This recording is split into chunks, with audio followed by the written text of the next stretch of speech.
says nothing is as it appears to be. I was told that since I was really young. Nothing is as it appears to be. And that didn't really sink into my head when I was younger. But as years and as I grown older, it's become more and more making sense. Nothing is as it appears to be. And those in charge sure would like to deceive us in order to fulfill their own dark agendas, as we all know.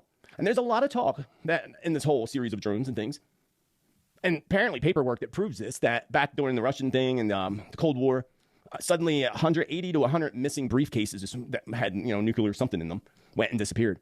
And now all of a sudden people say that's what they're looking for. Well, why would we be hearing about this decades later? Wouldn't they have been looking for them a long time ago? Hobby for quite some time. They also want to push down and bring down the economy, and they want to make Trump's entrance into the White House a very, very difficult one from the very start. They plan to fly several flags, ever so falsely, beginning in the United States, and following flags flying ever so falsely in Israel and in parts of Europe. So yeah, friends, something big's coming. Something really big's coming. And at least one of these flags that fly ever so falsely, the psychopaths wish to use to take out a huge chunk of people to fulfill a depopulation agenda. And we have Mother Nature that's going to do that naturally. We don't need them interfering with that stuff, but of course they are. They're doing it with everything. Our foods, everything. But look, we're becoming aware of it now, right, friends? We got to look at the positive side of this. People are now aware. They're awakening to the together for this sick global agenda to bring the world together in their world. NWO, you know it, look it up. So Chicago, New York, a big part of my past visions and predictions.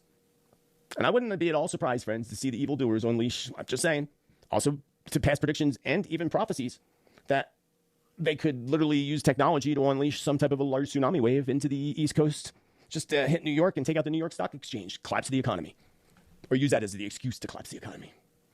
But whatever's coming, and we all feel it, and we all know it, it's going to be a series of events. It's not just going to be one thing. It's going to be a series of events, and I'll tell you all right now, hold on tight, because the 2025 roller coaster is about to take off. The longest, fastest, craziest roller coaster ever built begins, launching January 1st. It's going to be interesting, to say the least. To say the least. Spirit also said that we would be hit with one big event after another, right? And it seems that these hits are already begun. The big question here is, will the Dark Overlords unleash some type of huge events and attacks before the new president takes oath on January 20th? Or are they more likely to do something beforehand in order to sabotage the presidency or sabotage the inauguration? Spirit said whatever they launch will fail. So they're launching something. Now, likely, it will be both. I believe it'll be both, of course, one event after another. And I believe something's going to be hitting us in the next week or so, next week or two, or between now and, say, January 2nd. And something larger is happening as soon as Trump goes in. The months of March and April is a window to watch strongly. That's in my 2025 predictions. I believe I mentioned that window of time, very important. March, April. And the next few weeks